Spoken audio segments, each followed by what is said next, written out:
You wake up in the morning in your bed. You are surrounded by concrete walls, steel doors, and digital locks. You go to the supermarket, take a piece of meat neatly packaged in sterile plastic from the shelf, and return home in a metal box, accelerating to 60 miles per hour. For you, as for the majority of the 8 billion people on the planet, safety is not a luxury. It is the baseline setting of reality. We have lived for millennia with the unshakable illusion of absolute safety. We have convinced ourselves that we stand at the very top of the food chain. We look down on wild nature through television screens or the thick glass of zoo enclosures. We are the kings of the hill. We are the apex predators, right? From a biological standpoint, this is a total, fundamental lie. In 2013, a group of French ecologists from the Ifremer Institute decided to calculate the actual trophic level of human beings once and for all. The trophic level is a scientific metric of a species' place in the food web, where 1.0 represents plants and 5.0 represents true apex predators like orcas, polar bears, and tigers. The scientists analyzed the diets of people across 176 countries.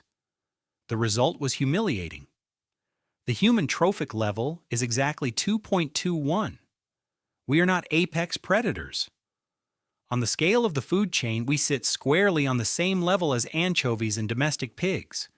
We are right in the middle. The only thing that elevates us above the rest of nature is our technology. Firearms, walls, fire, electricity. But what happens if you remove the technology? What is left of the crown of creation? What is left is a bipedal creature with catastrophically poor night vision. We lack a tapetum lucidum, the reflective layer in the retina that allows cats to see in pitch darkness. Our sense of smell is dozens of times weaker than that of an average dog. Our maximum running speed is about 15 miles per hour for an average human, whereas a leopard accelerates to 40 and a lion to 50 miles per hour. We have thin, hairless skin that tears with minimal effort. We have no claws, and our jaws cannot even pierce a thick animal hide. Biologically, we are simply slow, blind, weak, and highly caloric meat. In 99% of cases, wild animals do not realize this. Evolution has hardwired into their DNA an instinctive fear of bipedal creatures that smell of smoke and metal. Beasts avoid us, but sometimes a glitch occurs in nature, an anomaly arises, the matrix breaks, and a single animal suddenly realizes our absolute vulnerability. The instinct of fear is replaced by cold, predatory calculation, and then the food chain restores its original brutal order. Humans become prey once again. To understand what this glitch looks like, we need to travel back to March 1898. The British Empire, at the absolute peak of its power, is executing a colossal engineering project, the construction of the Uganda Railway in Kenya. It is a symbol of man's absolute technological dominance over nature. Thousands of workers, tons of steel, steam engines, and dynamite.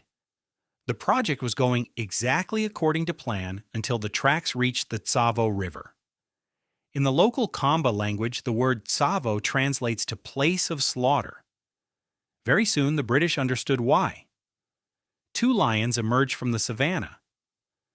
They were massive males, but unlike the lions we are used to seeing, they completely lacked manes, a genetic trait of Tsavo lions that helps them avoid overheating and move freely through dense, thorny scrub. Usually lions hunt antelopes, zebras, or buffalo. Usually they avoid the noise and smell of humans. But these two broke every rule of biology. They launched a targeted campaign of terror against the railway camp, which housed over 30,000 people. These were not the chaotic attacks of starving beasts. This was a highly organized tactical operation. Paradox number 1. Male lions rarely hunt together, females do. But these two worked in a perfect, deadly tandem.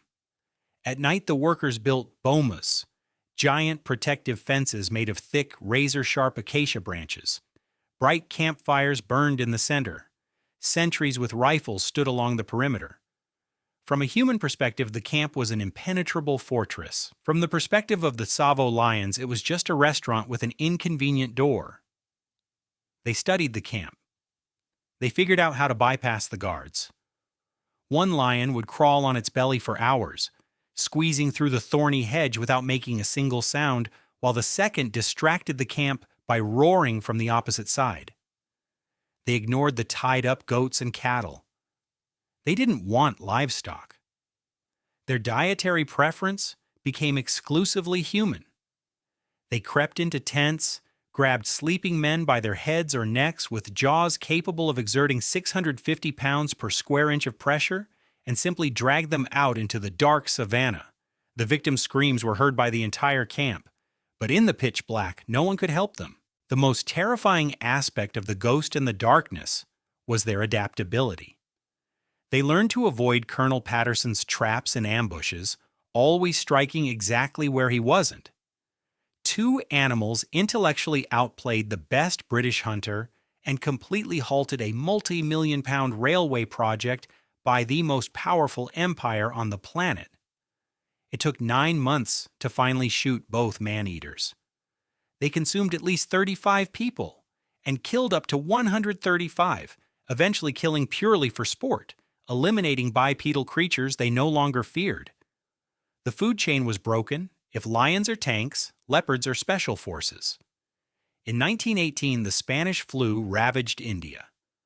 Uncremated bodies were thrown into ravines, teaching local predators that human meat was an easy resource. When the epidemic ended, one massive male leopard refused to go back to hunting deer. For 8 long years, the Leopard of Rudraprayag terrorized the region. He learned to claw through thatched roofs and scratch open wooden door latches to silently slip into homes.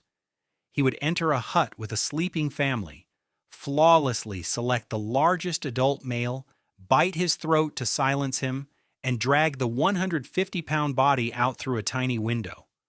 The family would only find blood drops in the morning. In 1921, he infiltrated a courtyard of 500 sleeping pilgrims. The leopard leaped a 6-foot wall, stepped directly over the sleeping bodies, killed his target, and dragged him away without waking a single soul. The region was paralyzed. People died of thirst, locked inside their huts, rather than walk 30 feet to a well in the dark. After killing 125 people and bypassing poison bait and tripwires for years, he was finally shot by hunter Jim Corbett in 1926. He was an old male with missing teeth, a biological glitch adapting his intellect to hunt slow, clumsy humans. This isn't just ancient history from an era before satellite communications. As we expand our territories and alter the climate, nature adapts. Today, North American black bears forage in backyards, and California pumas hunt suburban dogs. In the far north, melting sea ice strips polar bears of their natural prey, driving 1,000-pound hypercarnivores into human settlements, not for scraps but for calories. In 2023, a starving polar bear ambushed a woman and her child during an Alaskan whiteout, completely indifferent to the locals fighting it with shovels. To the bear, a human in a winter coat was no different than a seal on an ice floe. In 2014, a black bear attacked an employee at a loud Suncor energy facility in Canada. It completely ignored diesel bulldozers, industrial sirens, and high-pressure fire hoses. It perceived the absolute pinnacle of human technology simply as white background noise. The food chain isn't a concrete pyramid upon which we have planted our flag. It's a fragile, invisible treaty based on fear and distance. Our technology gives us an illusion of safety, making us forget the millions of years we spent hiding in caves as prey. But wild nature has forgotten nothing. It is still written in its genetic code that meat is meat. Every time the system breaks, due to hunger, habitat destruction, or a predator's dark genius, the treaty is torn. We do not rule this world. We merely live in it. And sometimes when the lights go out and the fence breaks, we become someone else's dinner once again.